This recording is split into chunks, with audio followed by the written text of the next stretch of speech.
Você vai ler comigo 2 Timóteo 4, do versículo 9 ao 18.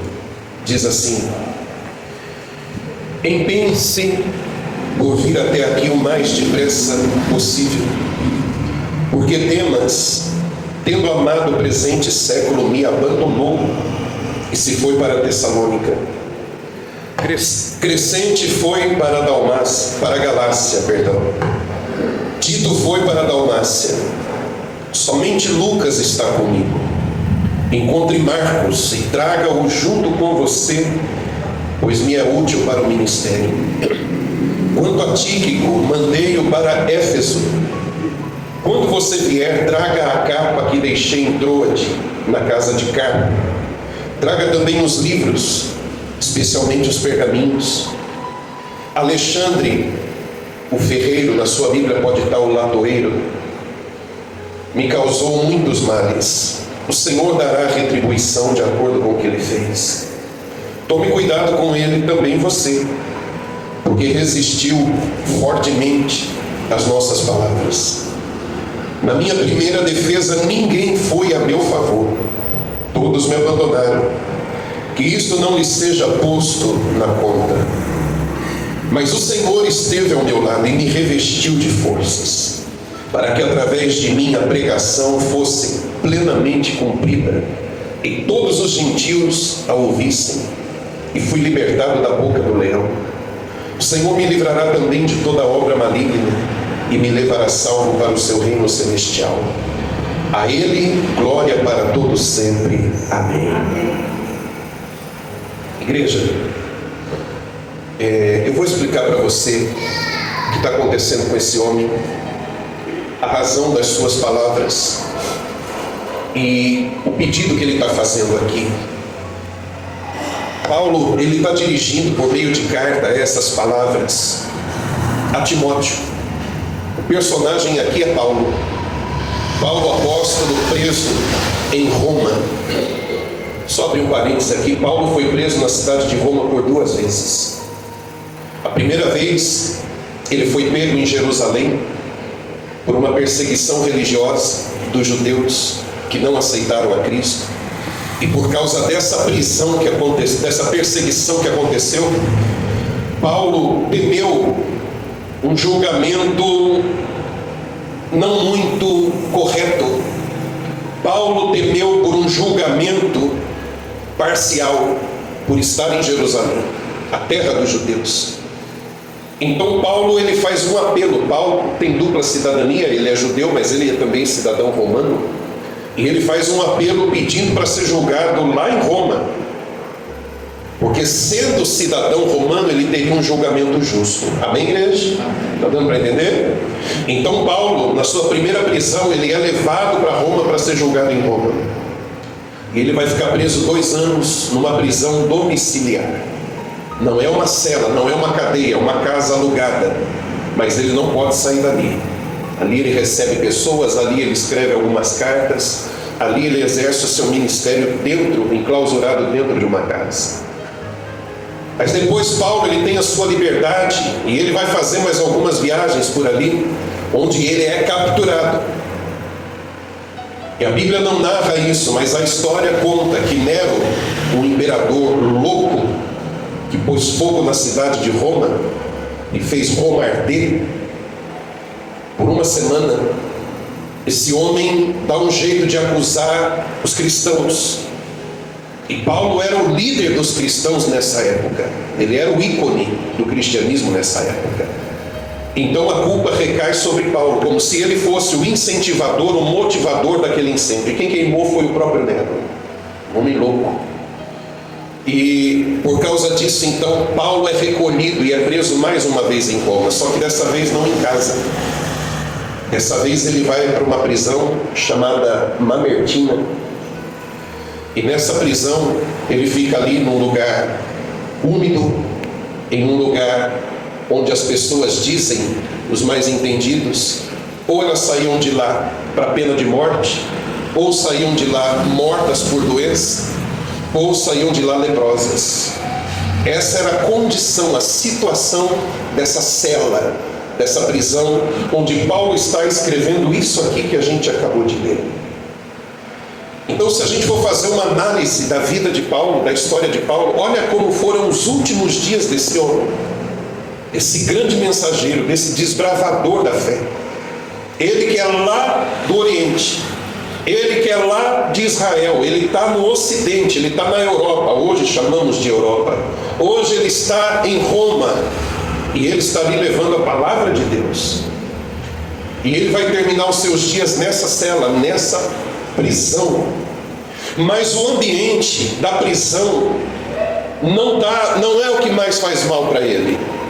O fato dele estar encarcerado num lugar sujo, num lugar insalubre, num lugar onde não tem nenhuma qualidade de vida, não é o que mais lhe afeta, não é o que mais lhe traz angústia. Mas pelas palavras lidas aqui, o que mais dói em Paulo chama-se solidão. Um homem já idoso, que tanto bem fez pelas pessoas, que tem uma carreira, uma trajetória, uma obra maravilhosa que Deus, através de sua vida, fez. Agora ele está nos últimos dias da sua vida experimentando solidão. E eu digo para você, igreja, se tem uma coisa que dói, se tem uma coisa que fere, se tem uma coisa que machuca, é a solidão. Muitas vezes não planejada, não desejada, mas a solidão que você experimenta porque os amigos resolveram te deixar. E Paulo está na sua velhice experimentando isso. Mas esse texto ele traz duas lições para a gente. A primeira delas é o valor de um amigo e a necessidade que nós temos de pessoas na nossa vida. Amém, igreja? Eu quero falar sobre isso primeiro. Eu prego para as pessoas e eu tenho essa convicção comigo. Depender, eu dependo de Deus, eu não dependo das pessoas. Agora, precisar, eu preciso. E seria uma arrogância da minha parte dizer que eu não preciso das pessoas. Há uma distância entre precisar e depender. Depender, você depende de Deus. Porque se faltar as pessoas, Deus dá o jeito dele e alcança você. Diga glória a Deus. Glória a Deus. Vou dar um exemplo para você. Elias, quando houve a seca em Israel, Deus diz para ele: vai para o ribeiro, lá vai ter água para você beber. Então Deus proveu a água e a comida. Corvos vinham trazer alimento para eles comer. Então, se faltar os homens, até o bicho, até o animal, até a criação, Deus vai usar para poder te atender. Amém, igreja? Ele não vai te desamparar. De alguma forma Ele vai fazer. Ah, mas pessoas me ajudaram, então eu dependo de pessoas. Deus provê pessoas, Deus provê anjo, ou anjo na forma de pessoa para ajudar você. Mas tudo é Deus. Amém, igreja? Então, no que diz respeito à dependência, a nossa dependência, e eu prego isso para as pessoas justamente para que ela não fique colocando a sua dependência no homem, no governo, no parente, no amigo, para que ela não se vitimize, julgando dependente desse ou daquele. Viva a sua vida na dependência total de Deus, e se Deus quiser usar, seja bicho, seja gente, Deus vai usar para atender a sua necessidade. Agora eu seria um louco, varrido, um doido, um ingrato, se eu dissesse: não, eu não preciso de ninguém. Não preciso. Como assim não precisa? Isso é muita arrogância, isso é muita soberba. No dia a dia, na nossa vida, a gente vai perceber que precisa sim das pessoas, e como precisamos. Não sei se eu já preguei essa mensagem sobre isso aqui em Rio Largo. Esta é uma mensagem que eu falo só disso. Eu, por exemplo, eu sofri um acidente que eu fiquei meses deitado em uma única posição, imóvel, e eu fiquei nessa posição ali, na casa, que era a casa da avó da minha esposa. A gente estava ali é uma casa que ela tinha na parte de trás, a gente estava morando ali, e eu fiquei nessa condição, por causa desse acidente. E eu precisei tanto daquela senhorinha, a dona Maria, e como eu precisei, minha esposa trabalhava. E minha esposa, ela saía do emprego, já era escuro, e vinha para casa e tinha a jornada da casa e cuidar do marido que estava em cima de uma cama de hospital. Eu preciso ou não preciso de pessoas? Preciso. Não vai longe, eu te dou um exemplo do dia. Eu estava saindo para buscar umas pessoas para a igreja. Por causa dos meus compromissos eu me atrasei, ia chegar tarde. Um irmão, providência divina, falou: deixa que eu vou buscar para você. Volta lá para não se atrasar para o culto. E eu só posso agradecer. Então eu preciso de pessoas, você precisa de pessoas. Não seja arrogante, não seja egoísta, não seja orgulhoso para bater no peito e dizer que não precisa de ninguém. Se o pneu do carro furar numa pista, e aconteceu esses dias, o mesmo irmão me socorreu. Furar numa pista, estourar o pneu num lugar que você está sozinho, não tem ninguém, você vai parar o carro que estiver passando e vai pedir ajuda, vai ou não vai? Senão você vai ficar ali. Então você precisa das pessoas. Se as pessoas faltarem, alguma coisa Deus vai fazer, vai acontecer. Mas não tenha soberba de dizer que você não precisa dos outros. Precisa sim. Olha para quem está do seu lado e diga: eu preciso de você. Preciso. Eu preciso da sua oração. Eu preciso da sua paciência. Amém? Amém. A gente precisa um dos outros. Então Paulo, apesar dele ser esse homem cheio do Espírito Santo, apesar dele ser esse homem tão ungido, tão usado por Deus, ele tem a necessidade de amigos por perto. Ele tem a necessidade de que pessoas venham lhe visitar naquele momento. Os últimos dias da sua vida ele sabia que ele ia sair dali para a morte. É só você continuar lendo. Ele ia sair dali para o martírio. Mas ele ainda está vivo, então nesses últimos dias que lhe resta, ele quer amigo, ele quer companhia. Igreja, não existe super-homem, não existe mulher maravilha, não existe homem de aço. A gente, na nossa composição, nós somos feitos corpo, alma e espírito. A nossa alma, ela é a sede, é a central dos nossos sentimentos. A nossa alma, ela vai se agitar, ela vai clamar, ela vai pedir por pessoas, por amigos, pela família. A gente tem sentimento, você pode querer negar isso, mas você tem, eu tenho. Ninguém pode dizer que não tem. Em relação a sentimento, o conselho é o seguinte: não tome atitudes baseadas nos sentimentos. Você pode se decepcionar, mas quem disse que não tem sentimento? Quem disse que o sentimento não está presente na gente? A gente tem esse negócio aqui dentro, igreja. A alma tem carência. É por isso que Deus disse: não é bom que o homem viva só. É claro que ali Deus está falando especificamente do casamento. Mas essa fala de Deus me chama a atenção. Não é bom que o homem viva só. Então, ainda que não seja o casamento, o homem foi criado para se relacionar, para ter pessoas por perto, para ter amigos. Diga glória a Deus. Então vamos lá, vamos ao texto. Olha o pedido de Paulo no versículo 9. Olha o que ele está dizendo aqui: empenhe-se por vir até aqui o mais depressa possível. Paulo dizendo para Timóteo: Timóteo, demora não, Timóteo, vem logo para cá. Ô Timóteo, agiliza as coisas aí, que é você aqui comigo. Timóteo, não perde tempo não. Timóteo, assim que você puder, venha, porque o seu amigo está precisando de você. O seu amigo está querendo o amigo por perto. Então vem, Timóteo, mas vem depressa. Paulo está experimentando aqui, igreja, solidão. Paulo vê a necessidade de ter um amigo por perto. Amém? E a necessidade se faz ainda maior quando ele começa a explicar o que aconteceu com ele. Porque além dele estar preso, ele não tem visitas. Leia comigo lá no versículo 10, olha o que ele diz aqui, ó. Porque Demas, tendo amado o presente século, me abandonou e se foi para Tessalônica. Faz uma pausa aqui. Aqui ele está falando de um camarada chamado Demas.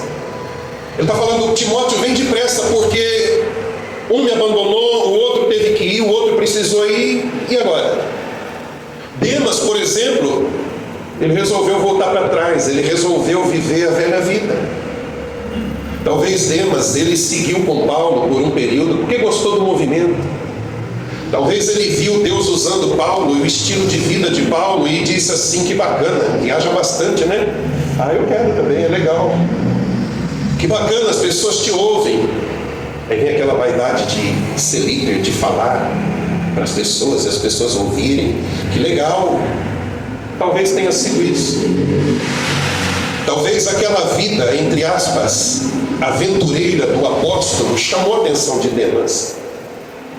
Mas por um momento, depois que ele já se acostumou, aquilo já era uma rotina, e ele não enxergou o propósito real daquilo, e ele olhou pelo retrovisor e viu coisa mais interessante que deixou lá para trás, ele falou, quer saber? Não vou mais seguir não. Eu vou parar por aqui, estava legal, estava bacana o barulho, o movimento, a viagem, o negócio e tal, mas o negócio é renúncia, né? O negócio é muita renúncia, eu acho que chega. Então Paulo ele vai dizer, Demas, tendo amado o mundo, o presente século, ele me deixou, ele me abandonou. Imagine Paulo preso, sem muita coisa para oferecer. Aí que ele foi mesmo. Então ele está falando de alguém que deu as costas para Paulo e abandonou ele naquela situação. Amém, igreja? Ele vai continuar falando. Depois do Demas ele vai falar Crescente foi para a Galácia, Tito foi para a Dalmácia. Esses homens não eram como Demas, que negou a fé, que voltou para o mundo. Mas possivelmente esses homens que diz aqui Crescente e Tito ficaram encarregados de pastorear igrejas que já tinham sido estabelecidas nessas cidades. Então eles eram pastores dessas igrejas e tiveram que cuidar delas. E eles se foram para cuidar do seu compromisso, da sua responsabilidade, do próprio ministério que Deus tinha dado para eles. Está dando para entender até aqui, igreja? Então percebe, um foi, voltou para o mundo. O outro foi porque tinha que ir. O outro também foi porque tinha que ir. Olha o 11, o que ele vai dizer? No 11 ele diz assim: somente Lucas está comigo. Faz uma pausa aqui. Graças a Deus que tem um camarada fiel com ele. Para não dizer que ele está literalmente sozinho, humanamente falando, Deus colocou na sua vida um anjo chamado Lucas, um homem grego que se converteu ao Evangelho, muito provavelmente pelas pregações de Paulo, e ficou fiel como médico. Talvez ele medicava Paulo naquele lugar. Tenta imaginar, igreja, um lugar cheio de bolor, um lugar cheio de mofo, um lugar escuro, úmido. Talvez Lucas, ele foi, tanto que Paulo chama ele de médico amado, talvez Lucas ali cuidava da saúde respiratória de Paulo, eu não sei. Mas ainda que Lucas não tivesse feito nada como médico, foi um amigo presente, um amigo fiel, esteve ali com Paulo. Então graças a Deus que Lucas está ali com ele, não abandonou, não deixou na sua velhice e na sua prisão. Vamos continuar? Depois de Lucas ele fala de quem? Ele fala de Marcos. Encontre Marcos e traga-o junto com você, pois me é útil para o ministério. Vamos entender Marcos, igreja? Posso continuar? Marcos é o rapaz que Paulo teve uma experiência desagradável com ele. Paulo e Barnabé foi a dupla que primeiro saiu para pregar o evangelho fora de Jerusalém, em parceria. E Paulo e Barnabé faz a primeira viagem missionária. Só que Marcos está na companhia deles. Chega uma hora que Marcos decide não ir. Talvez por medo dos desafios da viagem, da saudade de casa, não sei. Marcos decide voltar para trás. Marcos decide voltar para Jerusalém. Marcos decide voltar para sua casa, a casa dos pais. Então segue Paulo e Barnabé naquela viagem missionária. Depois eles voltam para Jerusalém. E quando eles vão fazer a segunda viagem missionária, porque Paulo diz assim: vamos visitar as igrejas que nós abrimos na primeira, vamos visitá-los uma segunda vez para edificá-los, para ver como elas estão, para a gente poder ver a saúde espiritual da igreja e contribuir com alguma palavra, com alguma mensagem, com alguma exortação, vamos fazer uma segunda viagem missionária. E Barnabé diz para Paulo o seguinte: vamos levar Marcos com a gente. E Paulo não gosta da ideia. E Paulo diz não. Ele abandonou a gente na primeira viagem, voltando para Jerusalém, e a gente teve que seguir sem ele. Ele não foi parceiro, ele não foi companheiro na primeira viagem, ele voltou para casa. Eu não acho justo levar esse Marcos com a gente. E eles tiveram ali um desentendimento tão grande, diz a Bíblia, está lá em Atos, que eles se separaram. Barnabé leva a Marcos, mas Paulo não quer Marcos na companhia. Então Paulo, ele escolhe Silas para ser o seu companheiro. Por isso que você vai ver a partir de um certo ponto de Atos, Paulo e Silas como companheiros. Porque ele diz não, Marcos não vai. Barnabé diz vai. Paulo diz não, Marcos não vai. Barnabé diz vai. Então Paulo diz, vai você e ele então. Eu vou pegar Silas e vou eu com Silas. Então esse Marcos, ou João Marcos, é o pivô da separação dos dois amigos. Só que agora Paulo está numa situação de solidão, na velhice, debilitado, rejeitado. Paulo ele quer pôr uma pedra em cima, enterrar o passado. Ele fala, não interessa o que Marcos fez, traz esse camarada para cá. Mesmo que ele tenha me chateado no passado, eu preciso de amigos, eu preciso de companhia. Eu não faço questão do que ele fez, eu não faço questão dele ter pisado na bola comigo. Ele pode me ser muito útil agora, eu quero ele aqui comigo. Sabe o que eu percebo aqui, igreja? Um homem que está desesperado por gente, por amigo, por pessoas à sua volta, porque a dor da solidão está consumindo ele. A ausência de amigos, de pessoas, está fazendo falta. Essa ausência está machucando ele, faz falta para ele, essas pessoas. Ele está dizendo, traz Marcos. Talvez Lucas escrevendo ali, por intermédio das palavras de Paulo, talvez disse, Paulo, mas você vai chamar esse cara? Esse não é o Marcos que você disse que foi abandonado por ele? Você vai querer ele aqui? Eu imagino Paulo dizendo para Lucas, esquece isso, Lucas. Você acha que eu vou procurar picuinha agora no que esse camarada fez para mim lá no passado? Se eu tiver ele aqui, mesmo que seja ele que já me trouxe transtorno, se eu tiver ele aqui, eu estou feliz, eu não estou fazendo questão do que aconteceu lá atrás, eu não estou me importando com o que ele tenha me feito no passado. Eu quero alguém aqui comigo. Amém, igreja? Amém. E apesar do desentendimento, João Marcos era convertido, era um discípulo, era um homem de Deus. Não é que Paulo está fazendo questão de qualquer um na sua companhia. Paulo sabia do caráter do rapaz. Pisou na bola, falhou. Mas eu não faço questão disso, não. Eu quero um amigo. Glória a Deus. Então vem depressa, Timóteo. Lucas está aqui comigo fazendo o que pode, mas vem, Timóteo. E traz Marcos também. Vem vocês dois. Vem ficar comigo. Amém, igreja? Amém. Vamos continuar? Então isso é o que ele diz a respeito de Marcos. Diferença fica para trás. Eu quero ele aqui. E depois diz mais de Marcos, no versículo 12: quanto a Tíquico, mandei-o para Éfeso. Tíquico, igreja, vamos falar dele, eu vou falar rapidinho. Tíquico, Paulo mandou para Éfeso com a missão de confortar a igreja, porque a sua referência, que era Paulo, quem nos evangelizou, a referência da igreja, que era o apóstolo Paulo, estava nessa situação. Então ele pede para Tíquico ir até lá, até Éfeso, para contar que apesar de tudo ele está bem, para não se preocuparem. Tíquico, Paulo manda ele para Éfeso para mandar notícias a respeito dele, talvez para pedir as intercessões da igreja de Éfeso. Ore por Paulo, está tudo bem, ele está bem, Lucas está cuidando dele, e eu vim trazer notícias para vocês. Então Paulo dá essa ordem para Tíquico, vai para Éfeso, e é por isso que a Bíblia diz que quanto a Tíquico, mandei-o para Éfeso. Olha o 13: quando você vier, traga a capa que deixei em Troade, na casa de Carpo. Traga também os livros, especialmente os pergaminhos. Paulo está dizendo para Timóteo: traga minha capa, o inverno está se aproximando e eu quero que você venha rápido e não esqueça a minha capa. Capa era o abrigo para se proteger do frio.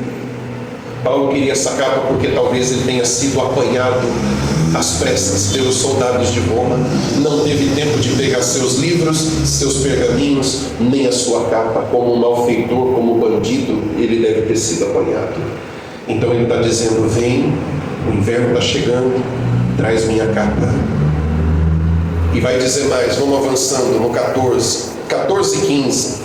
Alexandre o ferreiro me causou muitos males, o Senhor dará retribuição de acordo com o que ele fez. Tome cuidado com ele também você, porque resistiu fortemente às nossas palavras. Aqui Paulo está falando de um mau amigo, alguém que só lhe trouxe aborrecimento, alguém que quis rachar o ministério, dividir o ministério, alguém que quem sabe era um fofoqueiro, um causador de intriga. Então Paulo abre os olhos de Timóteo dizendo: ele fez comigo, pode fazer com você, fique alerta, abre o olho, tome cuidado com ele. Aqui eu tiro mais uma lição, igreja. Não é porque eu preciso de amigo que eu vou ser uma curva de rio. Que qualquer... Posso falar? Não vai escandalizar não? Que qualquer bagulho vai servir. Esse camarada aqui mostrou que é um mau caráter, um péssimo amigo. Esse tal de Alexandre só trouxe prejuízo para Paulo, dor de cabeça para Paulo. Então ele fala: Timóteo, toma cuidado com esse rapaz, abre o olho com ele, ele não é um bom amigo. Eu estou precisando de amigos, sim. Tem uma necessidade de companhia aqui, eu estou experimentando solidão, mas esse aí não deixa eles para lá. Percebe? Não é porque você é carente, não é porque você passa por um momento assim na sua vida, que você também vai querer qualquer coisa perto de você. Não tem um ditado que diz: antes só do que mal acompanhado? Então é o que Paulo está dizendo aqui. Amém, igreja? Amém. E no 16 a gente aprende a segunda lição. A primeira lição é que ninguém é de ferro. A gente precisa de gente na nossa vida, a gente precisa se relacionar, a gente precisa de ajuda, a gente precisa de amigos. Ficou claro isso para você? E a segunda lição está aqui no 16, lê comigo, diz assim, ó: na minha primeira defesa ninguém foi a meu favor, todos me abandonaram. O que Paulo está dizendo aqui? Paulo, como eu falei no início, sendo cidadão romano, ele tinha direito a um julgamento. Pedro não era romano, não teve direito a isso. Até a morte dos dois mostra isso. Porque embora Paulo fosse condenado à morte, ele morreu sendo executado tendo a cabeça cortada. Essa morte, acredite você, era mais digna do que a crucificação. A crucificação era a morte mais indigna. Tanto que a Bíblia diz: maldito todo aquele que for pendurado em madeira. Então Pedro foi crucificado, e para tornar mais indigno ainda, mas apesar que foi o pedido dele, não sou digno de ser crucificado com meu Senhor, ele se colocando como indigno, como quem diz: eu mereço a cruz, mas diferente do meu Senhor, porque eu sou indigno de morrer como ele. Então, falando de indignação, ou de indignidade, perdão, Pedro é crucificado de cabeça para baixo. Mas Paulo, ele não teve essa morte indigna de cruz, se é que se pode dizer assim. Ele teve a morte digna de ser degolado, de ter a cabeça cortada. Então Paulo, ele teve esse julgamento porque era cidadão romano. E Paulo vai dizer o seguinte: teve lá audiência, eu pude apresentar minha defesa, tive essa oportunidade, já que foi um julgamento justo, entre aspas. Só que não apareceu ninguém. Uma testemunha a meu favor, ninguém foi. Ninguém compareceu. Ninguém esteve lá. Ninguém para falar a meu favor, para depor ao meu favor. Ninguém apareceu. Então Paulo se vê abandonado pelos homens, igreja. Mas Paulo não se vê abandonado por Deus. Lê o versículo 17. Mas o Senhor, quem? O Senhor esteve ao meu lado e me revestiu de forças, para que através de mim a pregação fosse plenamente cumprida e todos os gentios a ouvissem. Eu fui libertado da boca do leão. Diga glória a Deus. Ele não foi julgado naquela primeira audiência, foi julgado depois. Mas naquela audiência ninguém apareceu, ninguém para olhar para o juiz e dizer: esse homem é inocente por causa disso, disso, disso. Mas embora os homens o tenham abandonado, Deus não o abandonou. Deus estava ali com ele e tornou o que era mal em bem, tornou aquilo que era para ruína em bênção. Porque ali Paulo, nessa estada em Roma, preso, ele pôde evangelizar os romanos. Naquela audiência, o júri que estava ali, o juiz que estava ali, as autoridades que estavam ali, na sua defesa, ele mesmo se defendeu porque estava sozinho, ele pregou o evangelho. Ele evangelizou pessoas com a sua própria defesa diante de um tribunal. Amém, igreja? Então Paulo está dando glória a Deus. Os homens me deixaram, Deus não me deixou. E aquilo que parecia ser algo tão ruim, dali Deus conseguiu tirar algo bom, que eu consegui pregar a palavra de Deus, mesmo naquela audiência, estando sozinho, abandonado pelos homens. Aqui eu estava falando para ela: Deus não perde viagem. Amém, igreja? Deus não perde viagem. Então Paulo está dando glória a Deus, porque apesar de tudo, aquela situação tão feia, tão ruim, de Paulo olhar e falar: cadê meus amigos? Cadê aqueles que diziam Paulo, Paulo, apóstolo Paulo? Ninguém. Mas ao contrário disso, ele vê ali uma oportunidade, o auditório cheio, o plenário cheio, e ele começa a pregar, fazendo a sua defesa e anunciando o reino de Deus, a graça de Jesus para aquele povo. Amém, igreja? Amém. Olha que coisa linda. Então a segunda lição, vou repetir a primeira: ninguém é de ferro, precisa das pessoas. Nossa alma tem sentimentos. Pode falar que não, bobalhão. Tem sim, e precisa das pessoas. Tem sentimento sim. E a segunda lição: ainda que os homens te abandonarem, Deus não abandona você, jamais. Glória a Deus. E nesse abandono, nessa situação, nesse cenário cinzento, sem brilho, sem luz, sem cor, Deus pode fazer algo bom aí. Deus pode fazer uma obra maravilhosa aí. Deus pode exaltar você aí. Amém, igreja? Então reflita sobre tudo que você acabou de ouvir. Eu vou encerrar aqui. Pense a respeito. Pense em você, mas pense nos outros. Posso falar, igreja? Pense em você, que você é humano, é de carne, é de osso, tem uma alma, que tem sentimentos. Então, reconheça isso. Não seja orgulhoso, soberbo, dando com a porta na cara de todo mundo, como se não precisasse de ninguém. Mas pense nos outros também. Qual é a sua qualidade de amizade ou de amigo? Não seja um Demas, não seja um Alexandre, seja um Lucas, seja um Timóteo, que Paulo está doidinho para vir logo, para dar-lhe um abraço, um cheiro, um afago. Que tipo de amigo a gente tem sido? Eu preciso falar de um assunto delicado, igreja, que Deus me manda falar. Eu não quero ofender ninguém, mas a gente está falando de um apóstolo na sua velhice. O tema velhice, às vezes ele é um tema indigesto. Posso falar?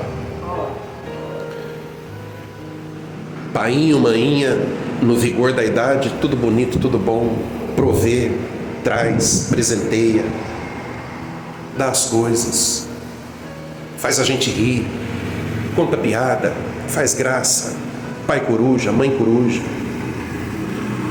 Só que o painho, a mainha, envelhece. E às vezes, quando a velhice chega, não é mais tão engraçadinho. não tem muita coisa para oferecer, não tem muita dádiva para dar. Muitos filhos já olham assim e falam: tem que cuidar. A ordem inverte. Painho e mainha cuidou, mas agora chegou a fase que painho e mainha precisa ser cuidado. E tem gente que agora, não antes, mas agora, nessa fase, quer distância do painho, quer distância da mãe, porque é um idoso, é uma idosa. Gente, para pensar o que muitos pais e muitas mães experimentam de solidão na sua velhice. O que muitos idosos e idosas experimentam nessa fase da sua vida. Tenta imaginar solidão, rejeição de muitos. E isso é um chamado para mim e para você, cristão, que nos dizemos filhos de Deus, filhas de Deus. De que maneira nós estamos tratando os idosos da nossa família, da nossa casa, aqueles que Deus permitiu a gente conhecer? O que eu faço por eles? O que eu ofereço para eles? De que forma eu, pelo menos, amenizo, minimizo o sofrimento deles? Olha para Paulo, idoso, naquele lugar onde a saúde vai ficar, querendo ou não, debilitada, e ele olhando e falando: meu Deus, cadê meus amigos? E ele vai dar um grito de, pelo amor de Deus, para Timóteo: Timóteo, vem depressa, Timóteo, vem me ver, vem ficar comigo. Lucas está fazendo o que pode, ainda bem que eu tenho Lucas aqui comigo. Imagine esse homem na sua velhice, que só fez o bem desde que se converteu, e agora ele ficando sozinho, deixado para trás pelos seus amigos. Isso aqui é um chamado para mim e para você. É um chamado para mim e para você que tem um avô, uma avó, um pai, uma mãe frágil, fragilizado, precisando. Posso falar, igreja? Então tá. Precisando de uma visita, precisando que você vá lá ver o que está faltando, se está faltando, um remédio, e às vezes algo que não vai te custar nada, sua companhia, sua presença, se sentir importante. Meu filho veio me ver, minha filha veio me ver, meu neto veio me ver. Não é só o futebol, não é só o celular, não é só o jogo. Ele tirou um tempo da vida dele para vir me visitar, para vir me ver. Está dando para entender, igreja? Isso aqui é um alerta, é um chamado para a gente. Se a gente, eu falo assim, né? Os mais jovens, porque eu sou jovem, se os mais jovens percebem a necessidade de ter amigos, percebem a necessidade de ter alguém para falar, para desabafar, para se relacionar, quanto mais uma pessoa que chegou nessa altura da vida. Quantos idosos estão em asilo ou em casa mesmo, às vezes até na sua cadeira de rodas, e estão ali eles com eles mesmos, experimentando solidão.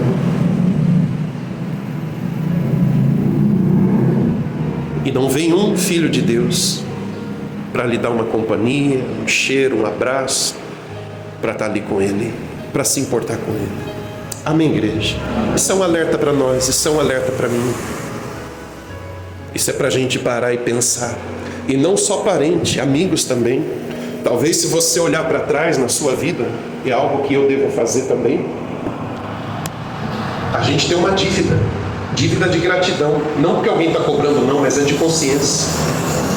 Com alguém que já ajudou a gente no passado. Com alguém que já estendeu a mão, abriu uma porta de emprego para a gente. Com alguém que já alimentou a gente. Com alguém que foi usado como um anjo de Deus para nos acolher. E a gente simplesmente se esqueceu dessa pessoa. Deu as costas para ela e a gente nem sequer se preocupa com elas. Pare e pense a respeito. Eu não sei com quem que Deus está tratando mais intimamente aqui nessa manhã, mas Ele está falando. Amém, igreja? Para encerrar mesmo agora, talvez Paulo, nessa altura da vida, quem sabe lá no íntimo dele, isso aqui é coisa da minha imaginação, você pode concordar ou não, fique à vontade. Quem sabe Paulo já não estava dizendo: poxa vida, escrever carta, tudo bem, é bom, é útil, mas eu não quero só ficar escrevendo carta, eu quero olhar no olho, eu quero companhia, eu quero... O que Paulo mais fazia e mais fez enquanto preso foi escrever carta. Mas quem sabe nesse ápice, esse cúmulo de solidão, ele está dizendo: poxa vida, carta de novo. Estou eu escrevendo aqui uma carta para Timóteo, mas Timóteo, eu quero que você venha, cara, fica aqui comigo. Carta de novo, e até quando carta? Vem para cá, vem ficar comigo. E tem gente hoje que acha que a amizade virtual é a amizade de verdade. Eu tenho um montão de amigos, vai lá na minha página. Eu tenho um montão de amigos, vai lá no meu perfil.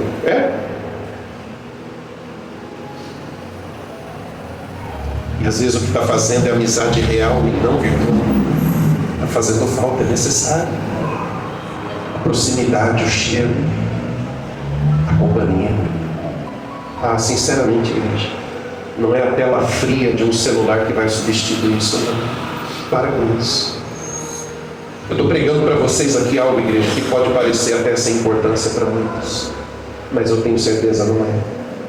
Eu estou vendo um servo de Deus nos últimos dias da sua vida clamando por um amigo, clamando por alguém.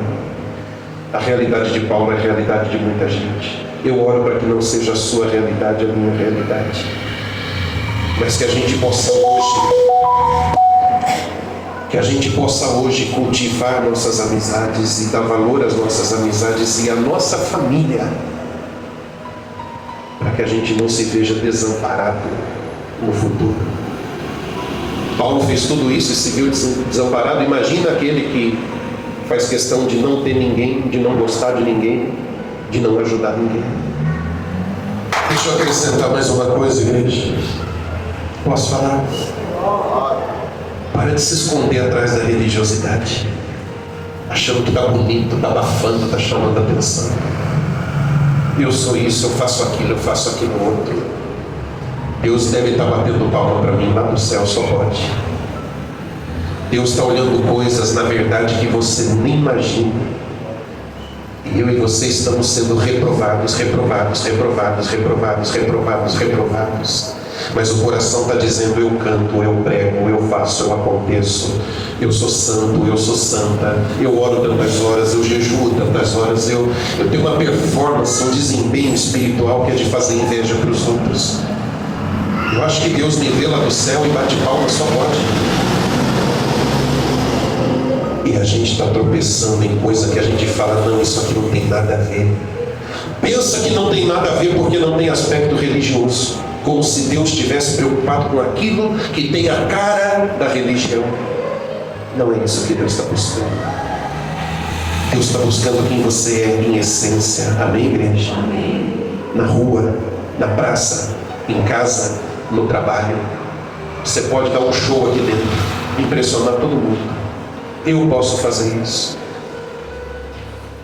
Mas tem quesitos que Deus está avaliando e eu estou deixando tanto a desejar, mas tanto a desejar. Quem pregou para você, quem ensinou para você, ou se você se convenceu que o cristianismo é isso que a gente faz aqui, enganou você ou você se enganou. Isso aqui é uma parte apenas. Isso aqui é apenas uma pequena parte. São 2 horas de um domingo. Você tem mais 24 horas multiplicado por 7 lá fora. O que você faz lá? Isso pesa. Isso conta. Isso está sendo avaliado. Não julgue sua espiritualidade. Não julgue a sua santidade pelo que você faz 2 horas aqui. Isso aqui é só o nosso momento, como corpo de Cristo reunido, adorar o nosso Senhor. Agora, o que você vai fazer com tudo isso que recebeu aqui lá, do lado de lá dessa porta, é isso que vai valer, é isso que vai pesar. Amém? Amém. Eu quero orar junto com você.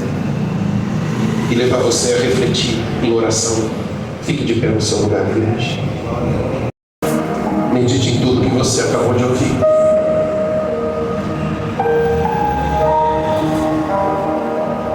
Você foi feito imagem de Deus. Você foi feito para representá-lo nessa terra. Você foi feito para ser canal de bênçãos para as pessoas. Você não é uma ilha. Uma ilha, ela está só, isolada. Você não foi feito para viver isolado. Você não é uma ilha em si mesmo.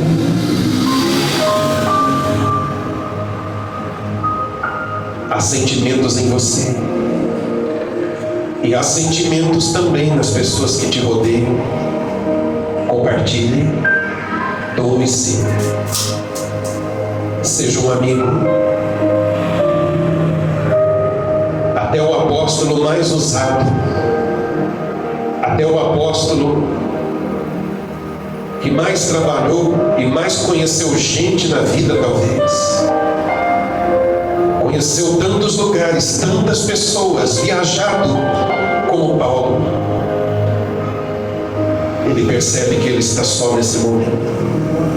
Ele sabe que Deus não abandonou ele. Ele sabe que Deus revestia ele de poder, de força. Mas enquanto ser humano, ele precisava de alguém. Então ele clama: vem depressa, Timóteo, vem me ver. Oh, igreja, seja um Timóteo na vida das pessoas. Seja alguém que as pessoas queiram você, sua companhia, sua mão, seu abraço. Seja alguém que vai somar. Às vezes a sua companhia, até em silêncio, está fazendo um efeito tão grande. E talvez você diga: mas eu não fiz nada, eu nem falei nada. E a outra pessoa vai dizer: nem precisa, você está aqui. Isso basta. Você veio me ver e isso já é tão bom. Você se importou, você tirou tempo da sua agenda e veio falar oi para mim, veio ver se eu estou bem. Ah, você me considera especial. Nem precisava dizer palavra alguma. Nos ajude, Pai. Nos ajude, porque às vezes a gente se gaba da nossa religiosidade. A gente se gaba de como canta, de como prega, de como ministra, de como dirige o culto. A gente se gaba de como dá glória, aleluia. Mas a gente tropeça em coisas que o nosso Cristo, nosso Mestre, nos ensinou que tais coisas sim agradam a Deus. Coisas que colocamos como periféricas, deixamos à margem do cristianismo. E vamos dizer que o bom mesmo é cantar e pregar e praticar nossa religião. Mas o Senhor está olhando detalhes. O Senhor está olhando as obras que fazemos fora do templo, fora dos olhos dos irmãos, do pastor, onde ninguém vê. O Senhor está olhando outras coisas que a gente pensa que não, mas está. Nos ajuda, Senhor, em nome de Jesus. Levanta as suas mãos, peça para Deus te ajudar. Peça para Deus te dar esse coração. Peça para Deus encher, banhar, regar o seu coração de amor. Peça para Deus fazer de você um Timóteo, um Lucas. Lucas era grego, culto, médico, doutor. Ele podia dizer: a minha classe não é uma classe qualquer. Eu não vou ficar com um prisioneiro, não. Eu não vou compartilhar essa cela, não. Deus me livre. Eu médico, eu doutor, eu letrado. Não. Lucas podia fazer como todos os outros fizeram. Mas o doutor, culto, médico, via em Paulo um amigo.